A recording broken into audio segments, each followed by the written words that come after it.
everyone! Welcome back sa aking munting channel. Ayan. Sa video naman po na ito na gagawin nating reaksyon ay meron po isang dakilang marites na direct kuno na nakakarami na po sa atin tong direktor kuno na ito na daig pa po babae kung magmarites. Ayan. Pilit niya pong pinag-aaway ang mga magkabilaang panig, no? At tila bang walang siyang anak kung sabihin na nating magmarites o manghusga sa kapwa. Ayan. Una sa lahat ay itatanong ko lang, tatay ka ba? At pangalawa po na katanungan ay naghihirap ka na po ba sa ibang bansa? O kailangan mo po talaga tong mga bagay na to para lang makapag-agaw ng atensyon sa mga supporters mo? Ayan. So, sana po ay bawas-bawasan mo na rin ang pagtatamnil mo po sa akin at nakakakuta ka na rin po sa akin. Ikaw, Direk Nuelsa. Ayan. Nakakarami ka na sa akin. Ayan. Sana, sa ginagawa mong vlog, ayan, nakita ko po yung vlog mo, sana hindi ikaw ang mamatayan. Sana hindi ikaw ang mamatayan ng baboy in the future. Okay? At masyado ka pong mapag-underestimate. Sabi mo pa, galing-galingan ko ha. So, gagalingan din po natin ang mag-reaction sa'yo. Ayan. At kalalaki mo pong tao ay napakarami mo pong nire-reaksyonan. At tila po bang wala kang pamilya. Wala kang binubuhay na pamilya. At pinapakialaman mo pa si Melanie talaga. Pinagbawalan na po kayo ng founder nyo, no? Nasaan po yung respeto nyo? Ang laki pa po ba naman ng katawan mo, tapos kung magmarites ka, dakila ka pong marites sa totoo lang. Ayan. Ito sana lang, uulitin ko, hindi ikaw ang mamatayan ng baboy. Yan. I-play po natin mga kasisi ko dyan. At napakarami pong marites. At meron pa itong video na to, tingnan nyo, to God be the glory. May to God be the glory ka pang sinasabi, Direk Nuelsa, dakila ka namang tatay na marites. May ano pa po dito, to God be the glory daw. Oy, ang kapal naman ng mukha, to God be the glory, tapos ang laman ng ano mo ay marites. Huwag ka namang pong ganyan, pilit mo pong pag-aawayin ang dalawang panig. Sana po, magmarites ka na lang ng isang panig at wag mo pong lahatin ang sinasabi mo na parang ginagatungan mo pa yung mga ibang tao dyan. Sana po, uulitin ko, hindi ikaw ang mamatayan ng baboy. So, dito sa kanyang ginawang marites ay plinay niya po yung video ko at video ni Kunyang. Sa ngayon, sa So, social anong media, pakay mo? na kung saan Ayan. ay saan nga ba? Anong pakay mo? Hindi ba pinag-aaway mo ang magdalawa ang panig?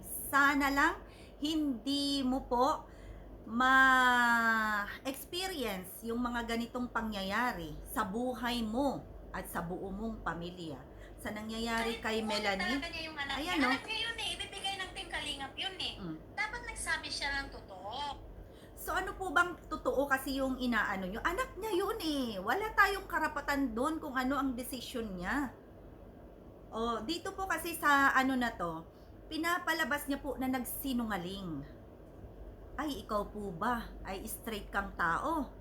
Ikaw po ba ay walang kasinungalingan sa buhay? Uulitin ko, sana po hindi po ikaw ang mamatayan sa buhay ng baboy na sinasabi mo dyan. Diyos ko. Ayan Ayan na po natin yan si dito po tayo. Galing na siya doon eh. Kung baga nagawa na nila yun. Pero gaya nga na sinasabi niya, nagawa daw nila yun, no, yung pagkukuha kay Reyna. Plano pagkuha kay Reyna noon. Ayan, hindi mo po bagay ang mag-reaction sa totoo lang. Direk Nuelsa Kuno. Nakakarami ka na. Ewan ko po, parang kayo po yata yung kulang sa kita. Kaya sinabak nyo na rin po ang pagmamarites. Ayan. Hindi nyo po bagay sa totoo lang ang magmarites kasi kalalaki yung tao eh. Ang laki ng katawan ninyo eh. O ngayon, pumapatol kayo sa mga babae dito sa social media at nilahat mo pa, Melanie, kunyang ako. So ano pong gusto nyong palabasin? Inuulit ko. Sana po, hindi ka po mamatayan ng baboy in the future. Mm. Maganda naman daw ang kanilang layunin. Okay. Samantalang yung iba, yung ngayon, yung version ngayon, sabihin na natin yung grupo siguro nila Rowena at ang iba Okay. pang sponsors Okay. o kung sino man yan ay mayroong galit lang sa kalinga. Kaya nga sinasabi nila na sinulsulan daw itong si Ate Melanie. Hindi magkukusa daw si Ate Melanie. Nakunin si Reyna kung tutusin. Dahil Dakila kang marites, Direk Nuelsa. Katulad ng sinasabi ko sa'yo, hindi mo po bagay. At, ewan ko, parang may sinabi dito na, na i-play natin. gusto niya lang alagaan, bigla-bigla na gano'n na lang, na nagising ka, nauntog ka, tapos gusto mo nang alagaan. No? Tapos sasabihin mo, merong kang business, no, na pagkukunan, may grocery, may baboy. Paano kung namatay ang baboy? Ate Melanie, kaya nga, Yun po. Paano daw po kung namatay ang baboy? Sana lang, inuulit ko, huwag ka sanang mamatayan ng baboy. hindi ka panipaniwala. Kasi naman, Ate Melanie, magsabi ka na ng totoo, okay lang naman yan eh. Anak mo yan eh. Karapatan mong bawiin si Reyna sa kalinga. Oh, alam mo pala yun eh, bakit ang laki po ng problema mo? Problema mo pa ba kung nagsinungaling man ang tao? Problema mo pa bang palakihin ang issue? Dakila kang marites po eh. At kahit na anong panahon na gustuhin mo, ang importante lamang, sabihin mo yung totoo. Bakit hindi ka panipaniwala? Kagaya nga sinasabi ni Founder Ann, na mayroong mga tao sa likod mo. May mga sponsor dyan na handa kang tulungan. Ang tanong hanggang kailan? In-underestimate mo pa ang mga sponsor. Kasi ikaw siguro, limited yung pagtulong mo sa kapwa mo. Ha? No, na nakuudyok sa'yo na kunin si Reyna. At ito ang problema, hanggang kailan? At hindi lang yan, syempre, hindi lang basta-basta sila magsasalita sa'yo nang walang kapalit yan. Syempre, meron din silang pakinabang. Ano? Balik? Wala nang libre ngayon. Hoy, Direk Nuelsa, ikaw nga nakikinabang, ura-urada, nakailan kang reaksyon sa amin nila Reyna. Hindi ba ikaw ang patay gutom na gustong makinabang sa views? At nagsasabi ka pa ng ganyan? Sabihin mo na lang po, ikaw ang gustong makinabang at gustong makinabang sa amin kasi nakailang reaksyon ka na po eh. Dakila ka pong marites, kalalaki mong tao. Sana po ay hindi ka po mamatayan ng baboy. So, depende na lamang yan. Ate Melanie, magsabi ka na lang ng totoo. Kung ano yung sinasabi ni Founder Ann, baka talaga naman totoo. Kaya nga, nangihinayang yung iba na Siguro po sa totoong buhay, ikaw po yung sinungaling. Nuelsa. Kasi pinipilit mong magsabi ng totoo. Ang sinabi niya sa barangay ay kusang loob at itry niya, gagawin niya ang lahat na itaguyod ang kanyang anak at handa na siya na talaga namang kuhanin at alagaan at suportahan. Kung meron man sponsors sa likod nito, wala ka na po doon. Una sa lahat, hindi mo po pera at hindi mo po hindi ka po ang sponsor. Ay nako. Noon ay pinag-anuhan ko po talaga to itong Marites na Nuelsa na to. bakas ka dahil maganda na kahit paano ang lagay ni Reyna sa kalingap. Hindi naman inaangkin eh. Makita lamang ng kalingap na okay na si Reyna. Wala naman pong sabing mag-angkin, hindi naman sinabing angkinin ng kalingap. Makitang okay, oo, given na po yan. Pero, isipin mo, Nuelsa, ibinigay ng kusa ng kalingap, bakit ang laki ng problema mo patungkol sa pagbawi? Bakit ka po nakikisawsaw sa mga issue? Kung hindi po ikaw ang dakilang marites at ikaw ang may hidden agenda upang kumita sa pagrereaksyon sa amin. Aminin mo. O, ikaw po yung aamin dyan, Nuelsa. Nakarami ka sa akin. Kalalaki mong tao. At kaya niya nang tumayo sa sarili niyang mga paa kahit paano ay pwede nang maibalik sa inyo. Pero dahil dito, dahil lang sa pagsulsol ng iba. Okay. Ngayon, sinasabi pa ni Rowan kanina, nadinig natin, no? Hindi naman sa pang-hamak o pang-babas kay Rowan na wala naman daw kinalaman yung mga taong nakikipag-usap kay Ate Melanie.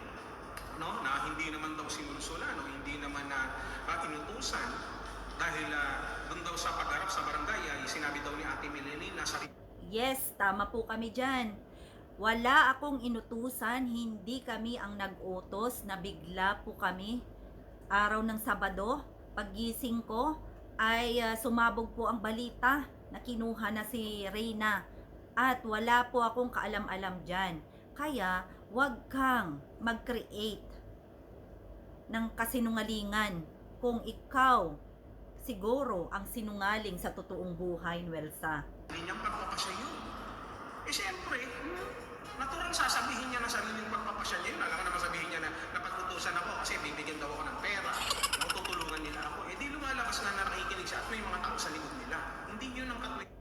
Eh, yun naman pala sinasagot mo pala ang sarili mong kasinungalingan dyan Rowan Kaya pagdating sa ganyan, mukhang tatalunin ka.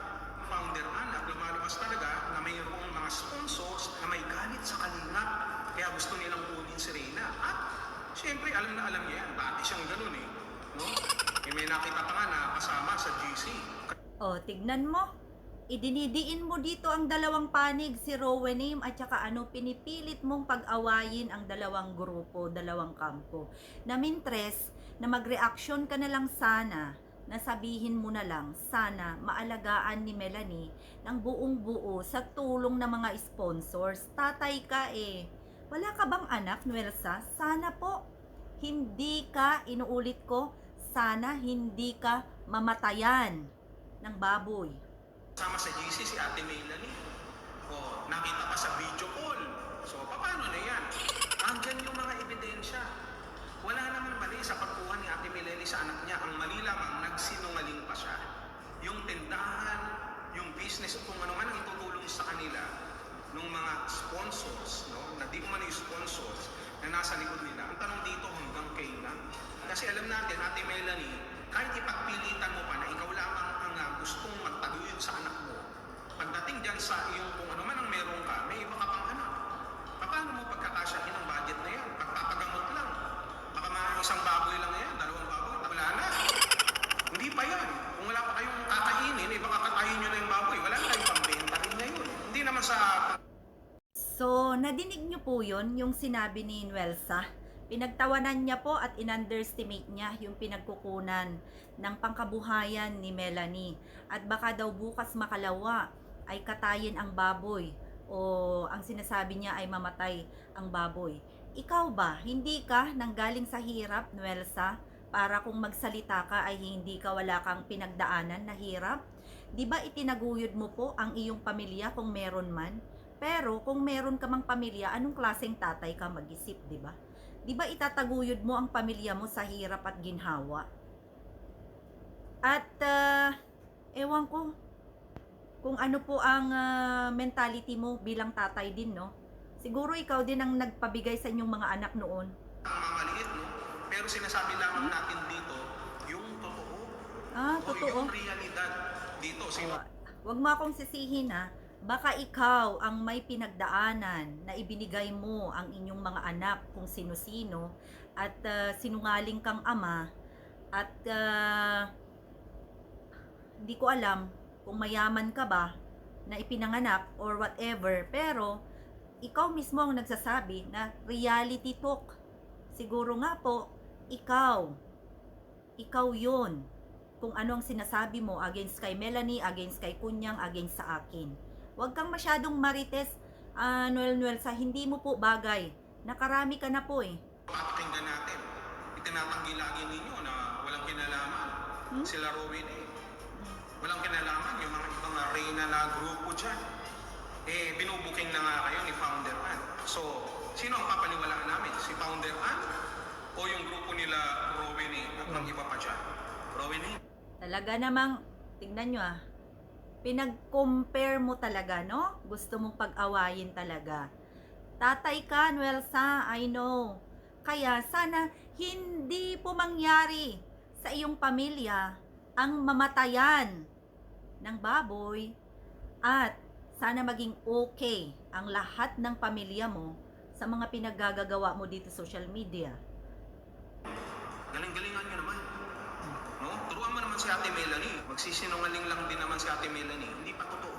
Turuan mo naman. Lamang na si Founder Ann. Ako, nag-booking na kayo. Pag ganyan na ganyan, paano na ang mangyayari dyan? Aminin nyo na lang. Bait naman kayo. Sige na, magsabi na kayo ng totoo. Ano na kayo? Ako po, si Ate Melanie, o ako po ay taga-suporta ng Reyna. Ikaw po, si Direk Nuelsa, na parang walang alam mo na. Kalalaki mong tao ay ikaw ang dakilang amang sulsul. Dahil kung anong pinapakita mo dyan social media, na katatawanan man to o hindi, pero hindi mo po talaga bagay maging ama kung ama ka man. Yun lang po masasabi ko kasi ginawa mong katatawanan yung pagre-reaction dyan or whatever At ginawa mong sinungaling yung mga tao. Pag gusto mong pag-awayin yung mga tao dyan, mentres na ikaw yung pumagitna at magbigay ka ng magandang reaksyon sa mga nangyayari na nasa iyo na Melanie, si Reyna, ay ganito na lang. Kung meron man sponsors sa likod niyan, ay sana magamit at sana maging maayos ang kalagayan ng bata na kahit anong pagsubok ay talagang kailangan mong harapin. Mas maganda pa po sanang pakinggan, Nuelsa. Huwag ka namang overreaction dyan. Kutang-kuta ka na sa akin at sa amin. Magbigay ka na lang kaya. Mag-sponsor ka kay Reyna para may pakinabang po kayo at hindi lang po kayo nagmamarites dyan para sirain ang mga ibang tao. Lalo na po sa amin mga kababaihan na gumagawa ng mga magaganda para sa bata. Ayan, good luck sa iyo, Nuelsa. Sana po ay hindi ka po mamatayan ng baboy. Ha? Parang hindi ka daan sa hirap. O pinanganak ka bang mayaman para ganyan ka po mag-react sa kapwa mo? Isip-isip din po pag may time. God bless po.